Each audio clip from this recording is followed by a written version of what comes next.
And those Chinese Buddhist scholars translated it as Fa, which means law or order. Here close to cosmic modus operandi, and Dukkha so naturally falls into the infinite realm of Dharma. Dharma is the utmost principle and the wisdom beyond wisdom. It is neither amazing prophecy nor catastrophic revelation, and it has nothing to do with miraculous imagery or fabulous fakery. Consequently, Dharma could not be Buddha's dogmatic providence or a divine monopoly of Buddhism. No dogmatic providence and no divine monopoly in a belief system? Quite confusing. Come again, please. Then what is Dharma? Very well, Dharma is the great common sense, so commonplace for common use by common people. The Buddha, our good old teacher and a fellow human being, is ever trying to remind us of the great common sense, which is so simple but so easily lost and forgotten that repeatedly. Sometime later in his life, he had another opportunity to elaborate upon his first sermon. Whatever is impermanent is Dukkha. Now, he said, the world indeed is like a dream, and the treasures of the world are an alluring mirage. They are like heat haze. The world indeed is like a dream, and the treasures of the world are an alluring mirage. They are like heat haze. Dream, mirage, and heat haze.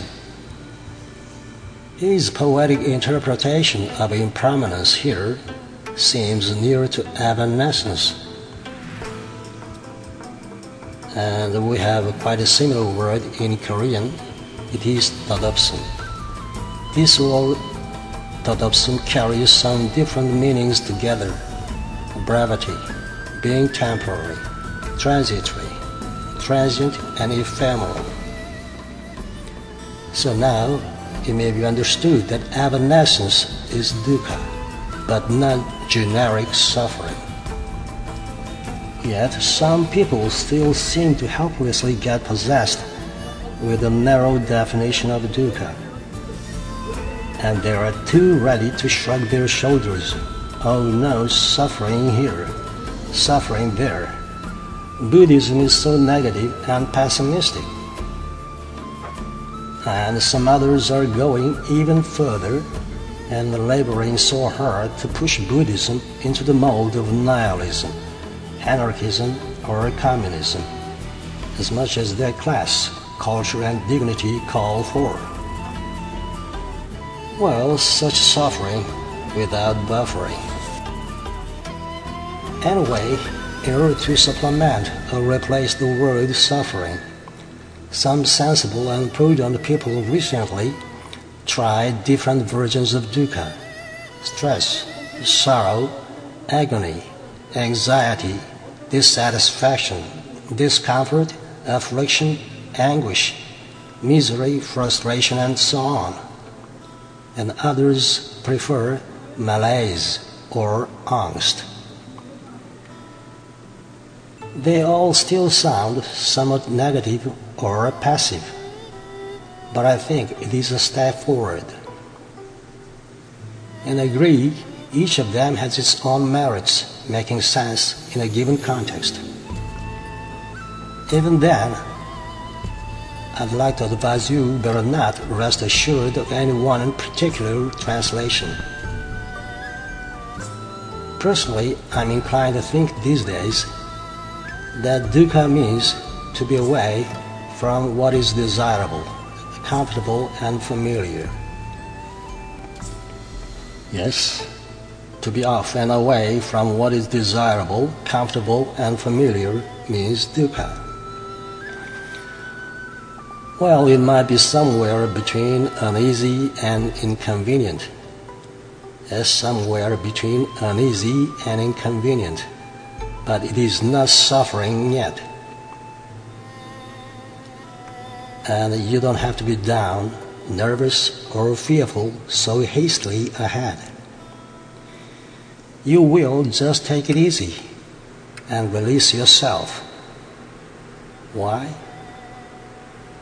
As we all know, things keep changing, good or bad, or everything's coming and going, wanted or unwanted, all the time.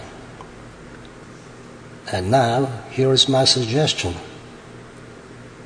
Yes, let dukkha remain an empty canvas.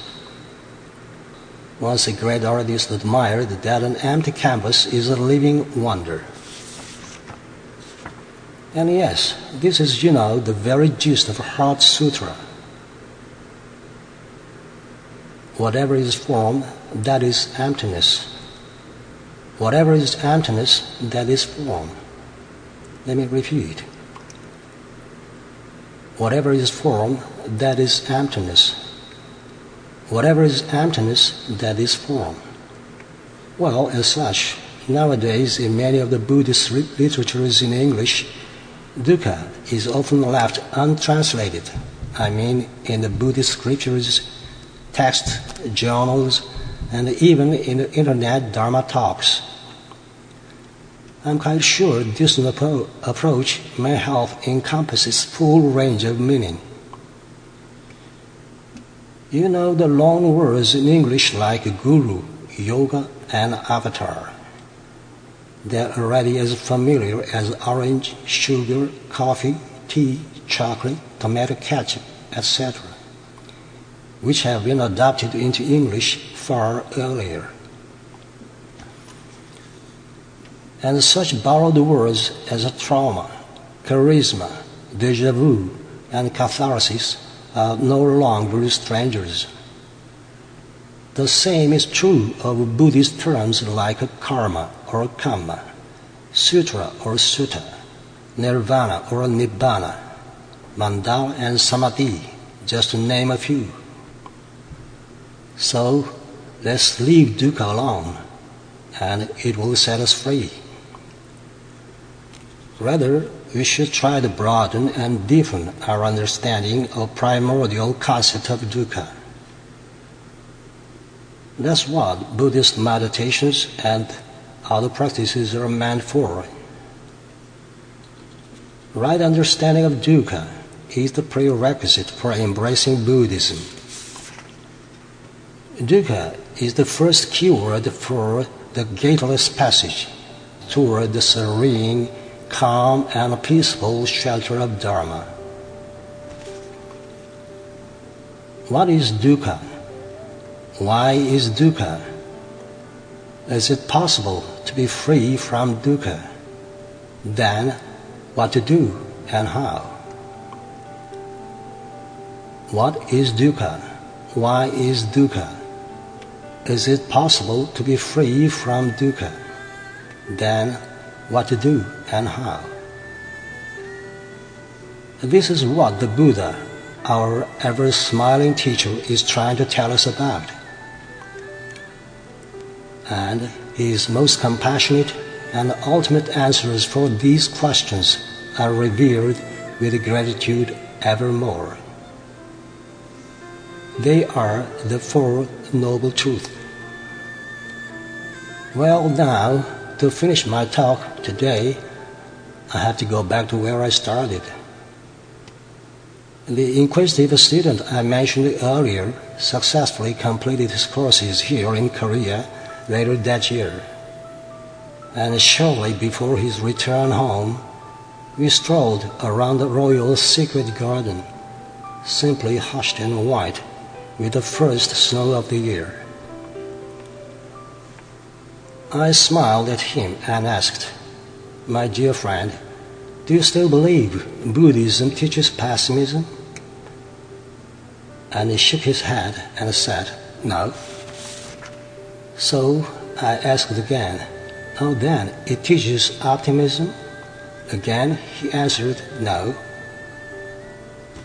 And then I said, well, Buddhism teaches neither pessimism nor optimism. Then, what do you think is Buddhism for? Now he calmly replied, freedom. Yes, Buddhism teaches freedom. Unbelievable. Buddhism in a nutshell, isn't it? Buddhism teaches freedom. I tapped him on the shoulder. Oh, you've got enlightened. Enlightenment is freedom. Congratulations on your freedom. Then he chuckled and responded right away. My freedom, which means I am the master of myself now. And I nodded, holding his hands firmly. Yes, indeed, you know you are. Yes, he taught me again. Enlightenment is so simple as that, and so near. Just be good, and just do good. And here and now is your nirvana. Thank you. Thank you.